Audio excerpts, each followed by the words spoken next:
Hello and welcome back to the channel. This is Merlin's Magic and I've got a really cool card trick to show you guys today. So what we're going to do is, like with all the other videos, I'm going to show you a performance of the trick, then I'm going to show you how it's done. So this trick is a variation on the finding a spectator's card, just done in a cool way, which will have your audience members thinking, how the hell has he done that? So without further ado, let's get on with the trick. So what we're going to do is going to get a spectator to pick a card, any card. Say they pick this one. I'm going to get them to look at it. So that is their card. Now I'm going to place it into the deck here. As you see, I'm going to push it in like that. And now with a snap of my fingers, the reason why I know what their card is because it is the only card in the deck. Did you see that there? That is facing the opposite way. So that is how I know that is their card. So that is the trick. I'm now going to show you how it's done. So for this trick, it takes a little, well, not much of a setup, which can be done at any time. It's an improvised trick. So if you're at a pub and you want to show off your magic skills, this one takes very little setup. Or if you're around with your family and just want to impress someone with a cool trick, this is the trick for you. So all you do is, before the trick, you take the bottom card and place it that way. So you'll end up having a face down card on the top, a face down card on the bottom of the deck. And all you do is hold it in the mechanic's grip like that, so they cannot see now that that's the case. It just looks like a regular deck of cards. If the spectator wants to shuffle it, they can. Just make sure when they do it, so let's say they gave it a riffle shuffle like this.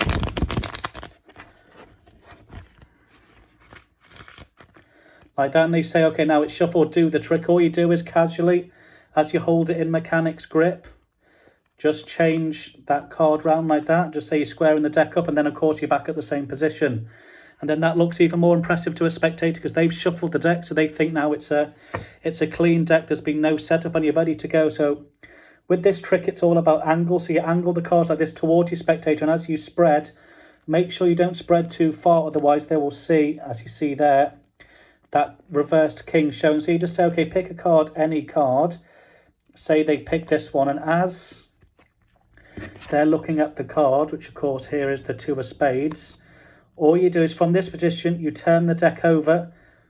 So now all the cards are facing that way. But to the spectator, it looks like you've done nothing. And when they said they've remembered the card, when you place it back in again, just make sure it's all with angles. It just looks like how everything should be. And then from here, of course, they're all facing this way and the other one's on its back. I think it looks more impressive again if you turn it again. And then you say to them, okay, what was your card? And they'll say, of course, the two of spades. And then you say, well, do you want to know how I know that your card is the two of spades? Because it is the only one you start pushing off. It's the only one in the deck that is face up. And go ahead and show them a few more. But again, just make sure you don't show that bottom card, because then they'll work out how it's done, because of course that king's facing the other way. So that is the trick, guys. So like I said, this trick is a really easy, simple trick. The only problem is you need to get a few practices in with is angles, making sure they don't see how this trick works by, of course, flashing on a bottom card. Or again, something else someone said to me when I was teaching them one of these tricks is they went like that. And of course, once you've turned it over, it will look a bit weird when you do that. And they're putting it back in because they can then see that the cards are facing the other way. So when they've selected their card and of course they're putting it back in, just make sure you don't open it up like that, because that will give the trick away. Make sure you poke it in like that and keep the mechanic's grip pointing down towards the spectator as they push it in.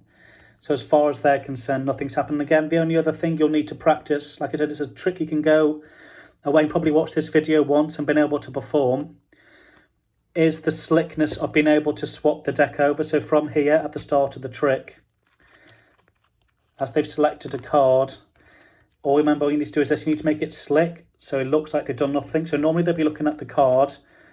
So once this then obviously goes in, this is the hardest one to do.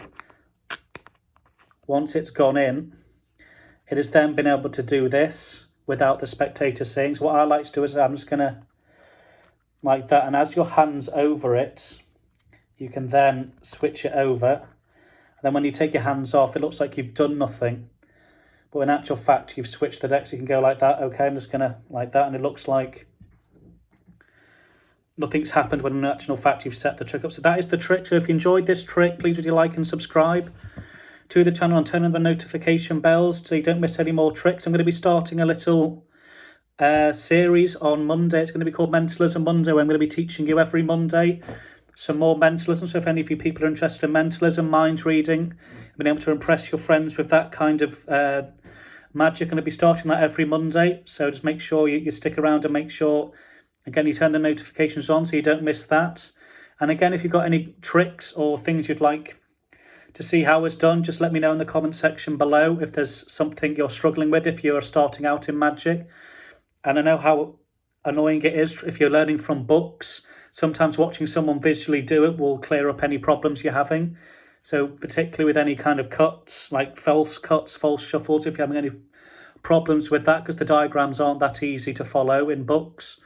But yeah, just let me know, and I'll see you next time. Thanks for watching.